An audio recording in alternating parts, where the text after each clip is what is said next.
আজকে আমরা যে বিষয়টা নিয়ে কথা বলতে বসেছি সেটা কিন্তু বেশ আলোড়ন ফেলার মতো একটা ঘটনা। বাংলাদেশের একজন প্রাক্তন প্রধানমন্ত্রীকে মৃত্যুদণ্ড দেওয়া হয়েছে। একদম, শেখ হাসিনা। আর খবরটা শোনার পরেই মনে হয় যে এটা শুধু একটা দেশের অভ্যন্তরীণ ব্যাপার থাকতে পারে না। না, থাকার কথাও নয়। যখন এত বড় মাপের একজন রাজনৈতিক ব্যক্তিত্বের বিরুদ্ধে এমন একটা রায় আসে, তখন সেটা আর নিছক আইনি প্রক্রিয়ার মধ্যে থাকে না। ঠিক। আর আমাদের হাতে যে সোর্সগুলো এসেছে তাতে ঠিক সেটাই দেখা যাচ্ছে। এই রায়ের ঢেউ বাংলাদেশের সীমানা পেরিয়ে ভারতেও পৌঁছে গেছে, আর সেখান থেকেই একটা জটিল রাজনৈতিক পরিস্থিতি তৈরি হচ্ছে। একেবারেই। এর সাথে কূটনীতি, ইতিহাস, এমনকি সংস্কৃতিও জড়িয়ে যায়। আমাদের সোর্সগুলো ঠিক সেই দিকগুলোই তুলে ধরছে। তো আজকের আলোচনায় আমরা এই জটটাকেই একটু ছাড়ানোর চেষ্টা করব। একটা আদালতের রায় কিভাবে দুটো দেশের রাজনীতিকে এতটা নাড়িয়ে দিতে পারে। আমাদের হাতে মূলত দুটো প্রতিক্রিয়া আছে। একদিকে পশ্চিমবঙ্গের বিরোধী দলনেতা শুভেন্দু অধিকারীর মন্তব্য। হ্যাঁ, বেশ জোরালো মন্তব্য। আর অন্যদিকে যার বিরুদ্ধে এই রায়, সে শেখ হাসিনার নিজের বক্তব্য, যেটা তিনি ভারত থেকে দিয়েছেন। চলুন তাহলে এই দুটো দিকেই একটু গভীরে গিয়ে দেখা যাক। প্রথমে যদি শুভেন্দু অধিকারীর কথায় আসি, তিনি শুধু রায়ের বিরোধিতাই করেননি, সরাসরি বলে দিয়েছেন এর পেছনে পাকিস্তানের নির্দেশ আছে। এটা তো একটা মারাত্মক অভিযোগ। মারাত্মক তো বটেই, এবং খুব কৌশলগত একটা মন্তব্য। দেখুন, ভারত বাংলাদেশ প্রসঙ্গ যখনই পাকিস্তানের প্রসঙ্গটা আসে, তখন পুরো আলোচনাটা একটা অন্য মাত্রা পেয়ে যায়। কি রকম?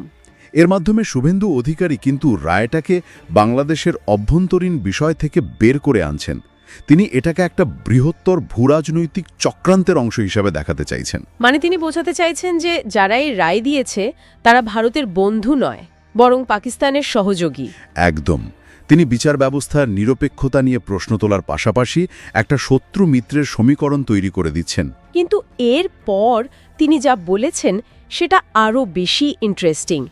শেখ হাসিনার প্রশংসায় একেবারে পঞ্চমুখ। হ্যাঁ, তাকে উদারচেতা বলছেন, বাঙালি সংস্কৃতির রক্ষক বলছেন। এবং কারণগুলোও খুব নির্দিষ্ট, যেমন রবীন্দ্রনাথের গানকে জাতীয় সঙ্গীত করা, অবিভক্ত বাংলার ঐতিহ্য রক্ষা করা, এই সব। ঠিক। অর্থাৎ তিনি শেখ হাসিনাকে একজন রাজনীতিবিদ হিসেবে না দেখে একজন সাংস্কৃতিক আইকন হিসেবে তুলে ধরছেন। উনি তো স্পষ্টই বলেছেন, রাজনীতির ঊর্ধ্বে একজন বাঙালি হিসেবে তিনি এই প্রতিক্রিয়া জানাচ্ছেন। এটাই তার যুক্তির মূল ভিত্তি আর কি। হ্যাঁ, আর পশ্চিমবঙ্গে দাঁড়িয়ে বাঙালি সংস্কৃতি বা অবিভক্ত বাংলার কথা বললে সেটার একটা আলাদা আবেগঘন আবেদন তৈরি হয়, তাই না? তা তো হয়, কিন্তু এখানে আমার একটা প্রশ্ন আছে যে বিজেপি শুভেন্দু অধিকারীর দল সবসময় বাংলাদেশি অনুপ্রবেশ বা অভিবাসন নিয়ে এত সোচ্চার, তাদেরই একজন শীর্ষ নেতা বাংলাদেশের একজন রাজনীতিবিদকে এভাবে সমর্থন করছেন। হ্যাঁ, শুধু সমর্থনই না, ভারতে তার থাকাকেও সমর্থন করছেন। এই স্ববিরোধ নিয়ে যখন তাকে প্রশ্ন করা হলো, তখন তিনি কি উত্তর দিলেন?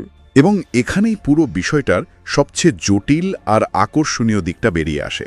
শুভেন্দু অধিকারী খুব সচেতনভাবে দুটো বিষয়ের মধ্যে একটা দেওয়াল তুলে দিয়েছেন। মানে রাজনৈতিক আশ্রয় আর অবৈধ অভিবাসন, এই দুটোকে তিনি আলাদা করে ফেলছেন। তিনি বলছেন শেখ হাসিনা বৈধভাবে রাজনৈতিক আশ্রয় নিয়ে ভারতে আছেন। একদম। আর এই যুক্তিটাকে আরও জোরালো করতে তিনি বঙ্গবন্ধু শেখ মুজিবুর রহমান আর দলাই লামার উদাহরণ টেনেছেন। এটা কিন্তু বেশ ওজনদার একটা তুলনা। অবশ্যই। দলাই লামা বা বঙ্গবন্ধুর আশ্রয় নেওয়াটা তো ভারতের বিদেশ নীতির এক একটা মাইল ফলক। ঠিক তাই। তাদের সঙ্গে শেখ হাসিনাকে এক আসনে বসিয়ে শুভেন্দু অধিকারী বোঝাতে চাইছেন যে এটা কোনো সাধারণ কেস নয়, এটা একটা ব্যতিক্রমী পরিস্থিতি। তিনি শেখ হাসিনাকে একরকম স্পেশাল স্ট্যাটাস দিচ্ছেন বলা যেতে পারে। আর বাকিদের ক্ষেত্রে, যাদেরকে তার দল অনুপ্রবেশকারী বলে, তাদের ক্ষেত্রে তিনি তার দলের যে সাধারণ অবস্থান সেটাই ধরে রেখেছেন। হ্যাঁ, তিনি বলছেন বিজেপির আপত্তি তাদের নিয়ে যারা ভিসার মেয়াদ ফুরিয়ে যাওয়ার পরও ভারতে থেকে গেছে, বা তার ভাষায় মমতা বন্দ্যোপাধ্যায়ের দৌলতে বাংলায় ঢুকে পড়েছে। তার তিনি একটা স্পষ্ট বিভাজন রেখা টানছেন। একদিকে শেখ হাসিনার মতো সম্মানিত রাজনৈতিক আশ্রয়প্রার্থী, আর অন্যদিকে অবৈধ অনুপ্রবেশকারী। হ্যাঁ, এটা কি এক ধরনের রাজনৈতিক সুবিধাবাদ নয়? আইনটা কি সবার জন্য সমান নয়? আপনি এটাকে সুবিধাবাদ বলতে পারেন, আবার এটাকে বাস্তববাদী কূটনীতিও বলা চলে। আন্তর্জাতিক সম্পর্কে এমনটা তো প্রায়ই ঘটে, তাই না?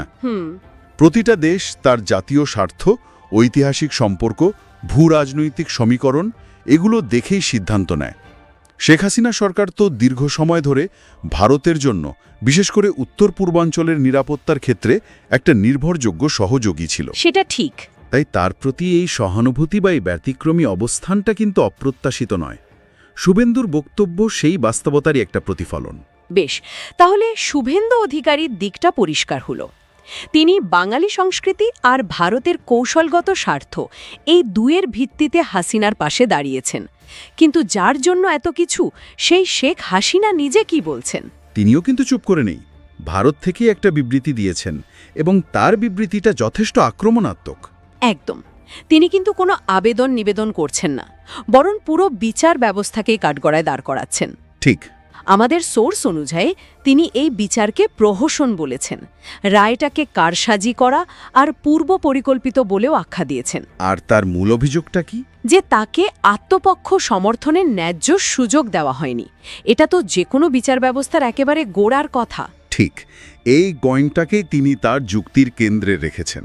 এর মাধ্যমে তিনি নিজেকে বিচার ব্যবস্থার শিকার বা ভিকটিম হিসেবে প্রতিষ্ঠা করতে চাইছেন। দেখুন, উনি বলছেন না যে উনি নির্দোষ, উনি বলছেন বিচারটাই অবৈধ। একদম। এই দুটোর মধ্যে কিন্তু বিরাট পার্থক্য। শুধু তাই নয়, তিনি তো আরও এক ধাপ এগিয়ে গেছেন। বিচারকদের নিয়োগ এবং ট্রিবিউনালের বৈধতা নিয়েই প্রশ্ন তুলেছেন। তার ভাষায় একটি অনির্বাচিত আর গণতান্ত্রিক ম্যান্ডেটহীন সরকার এই বেআইনি ট্রিবিউনাল বসিয়েছে। এই শব্দগুলো, অনির্বাচিত, বেআইনি, এগুলো তো খুবই শক্তিশালী আর রাজনৈতিকভাবে বিস্ফোরক। অবশ্যই। এটা হলো পুরো খেলার মোড় ঘুরিয়ে দেওয়ার একটা চেষ্টা। যখন আপনার বিরুদ্ধে কোনো অভিযোগ ওঠে, তখন দুটো রাস্তা থাকে। এক, আপনি তথ্য প্রমাণ দিয়ে নিজেকে নির্দোষ প্রমাণ করার চেষ্টা করবেন। আর দুই, আপনি বলবেন যে বিচার করছে তারই বিচার করার কোনো অধিকার নেই। শেখ হাসিনা দ্বিতীয় রাস্তাটি নিয়েছেন। তিনি রায় বা অভিযোগকে মোকাবেলা না করে রায়ের উৎসটাকেই আক্রমণ করছেন। এর কৌশলগত উদ্দেশ্যটা কি হতে পারে? এর দুটো প্রধান উদ্দেশ্য আছে বলে আমার মনে হয়। প্রথমত, দেশের ভেতরে তার সমর্থকদের কাছে একটা স্পষ্ট বার্তা দেওয়া যে এটা কোনো আইনি প্রক্রিয়া নয়, এটা একটা রাজনৈতিক প্রতিহিংসা, যাতে তার দল সংগঠিত থাকতে পারে। হ্যাঁ। আর দ্বিতীয় এবং আরও গুরুত্বপূর্ণ উদ্দেশ্য হল আন্তর্জাতিক মহলকে একটা বার্তা দেওয়া। যখন অনির্বাচিত সরকার বা বেআইনি ট্রাইব্যুনালের মতো কথা বলা হয়, তখন আন্তর্জাতিক মানবাধিকার সংস্থা বা পশ্চিমা দেশগুলো তারা সতর্ক হয়ে যায়। তারা ভাবতে শুরু করে যে বাংলাদেশে কি তাহলে সত্যি আইনের শাসন নেই? ঠিক। এর মাধ্যমে তিনি বর্তমান বাংলাদেশ সরকারের উপর একটা আন্তর্জাতিক চাপ তৈরি করতে চাইছেন। তিনি শেষে এও বলেছেন যে তিনি একটি নিরপেক্ষ আদালতে দাঁড়াতে ভয় পান না। হ্যাঁ, এটাও একটা ক্লাসিক কৌশল। আমি বিচার থেকে পালাচ্ছি না, আমি শুধু একটা নিরপেক্ষ বিচার চাইছি। এই কথাটা তার অবস্থানকে নৈতিকভাবে অনেক বেশি শক্তিশালী করে তোলে। তার মানে সমস্যাটা তার মধ্যে নয়, সমস্যাটা বিচার ব্যবস্থার মধ্যে। তিনি অন্তত সেটাই বোঝাতে চাইছেন। তাহলে ছবিটা বেশ পরিষ্কার হচ্ছে। একদিকে ভারতে শুভেন্দু অধিকারী শেখ হাসিনার জন্য একটা রাজনৈতিক আর সাংস্কৃতিক রক্ষা কবচ তৈরি করছেন, তাকে বৈধ আশ্রয় প্রার্থী হিসেবে প্রতিষ্ঠা করছেন। আর অন্যদিকে শেখ হাসিনা নিজেই তার বিরুদ্ধে রায় আর বিচার প্রক্রিয়াকে অবৈধ আর রাজনৈতিক প্রতিহিংসা বলে আন্তর্জাতিক মহলে প্রচার করছেন। দুটো ঘটনাই যেন একে অপরের পরিপূরক। খুব সুন্দরভাবে বলেছেন। দুটো ন্যারেটিভ বা আখ্যান কিন্তু সমান্তরালভাবে চলছে। একটা ভারতের অভ্যন্তরীণ রাজনীতির জন্য, আর অন্যটা আন্তর্জাতিক কূটনীতির জন্য। দুটোই একে অপরকে শক্তি যোগাচ্ছে। আর এই সব কিছুর মাঝখানে বাংলাদেশের বর্তমান সরকার, যদিও তাদের বক্তব্য আমাদের আজকের সোর্সে নেই, কিন্তু তারা সম্ভবত বলবে যে এটা ন্যায় বিচার প্রতিষ্ঠার একটা পদক্ষেপ। অবশ্যই। তাদের দৃষ্টিকোণ থেকে এটা আইনের শাসন প্রতিষ্ঠা আর অতীতের অপরাধের বিচার করার একটা প্রচেষ্টা। তাই পুরো ছবিটা বুঝতে হলে আমাদের এই তিনটে ভিন্ন দৃষ্টিকোণকেই মাথায় রাখতে হবে। শুভেন্দুর সাংস্কৃতিক জাতীয়তাবাদ, শেখ হাসিনার রাজনৈতিক প্রতিহিংসার অভিযোগ, আর বাংলাদেশ সরকারের ন্যায় বিচার প্রতিষ্ঠার দাবি, এই তিনটে টানাপোড়েনেই কিন্তু পরিস্থিতিটা তৈরি হয়েছে। আজকের এই আলোচনায় আমরা দেখলাম কিভাবে একটি আদালতের রায় নিছক একটা আইনি কাগজের টুকরো হয়ে থাকেনি। হ্যাঁ, সেটা কিভাবে আঞ্চলিক রাজনীতি, সাংস্কৃতিক পরিচয় আর বিচার ব্যবস্থার স্বচ্ছতা নিয়ে বড় বড় প্রশ্ন তুলে দিয়েছে। আর এই রেশ কিন্তু এখানেই শেষ হবে না। তা তো বটে, কিন্তু একটা বিষয় কি আপনার কাছে অদ্ভুত লাগছে? আমরা এতক্ষণ ধরে প্রতিক্রিয়াগুলো নিয়ে কথা বললাম, কে কি বলল, কেন বলল, সবই বিশ্লেষণ করলাম। কোন বিষয়টা? শুভেন্দু অধিকারী বাঙালি সংস্কৃতি বাঁচানোর কথা বলছেন, শেখ হাসিনা রাজনৈতিক প্রতিহিংসার কথা বলছেন, কিন্তু যে কারণে এই মৃত্যুদণ্ডটা দেওয়া হলো, মানে মূল অভিযোগটা, হ্যাঁ, মানবতা বিরোধী অপরাধ, সেই আসল অভিযোগটা ঠিক কী ছিল, কোন ঘটনার পরিপ্রেক্ষিতে এই রায়, তা নিয়ে তো কেউ একটা কথাও বলছে না। ব্যাপারটা কি অদ্ভুত নয়? এটাই হয়তো আজকের আলোচনার সবচেয়ে গুরুত্বপূর্ণ পর্যবেক্ষণ। আর এটা আমাদের ভাবার জন্য একটা দারুণ প্রশ্ন রেখে যায়। রাজনৈতিক বিতর্ক আর মিডিয়ার শোরগোল কিভাবে অনেক সময় একটা মামলার মূল বিষয়বস্তুকে পুরোপুরি ঢেকে দিতে পারে, এটা তার একটা প্রকৃষ্ট উদাহরণ। মানে রায়ের প্রতিক্রিয়া নিয়ে এত কথা হচ্ছে, কিন্তু রায়টা ঠিক কোন অভিযোগের ভিত্তিতে দেওয়া হলো, সেই মৌলিক প্রশ্নটাই যেন হারিয়ে গেছে। এটা আমাদের ভাবতে বাধ্য করে যে যখন রাজনীতি আর আইন মিলেমিশে একাকার হয়ে যায়, তখন আসল সত্যিটা খুঁজে বের করা কতটা কঠিন হয়ে পড়ে। যে মানবতার বিরুদ্ধে অপরাধের বিচার হচ্ছে বলে দাবি করা হচ্ছে, সেই মানবতার কথাটাই যেন এই রাজনৈতিক বিতর্কে সবচেয়ে কম উচ্চারিত হচ্ছে।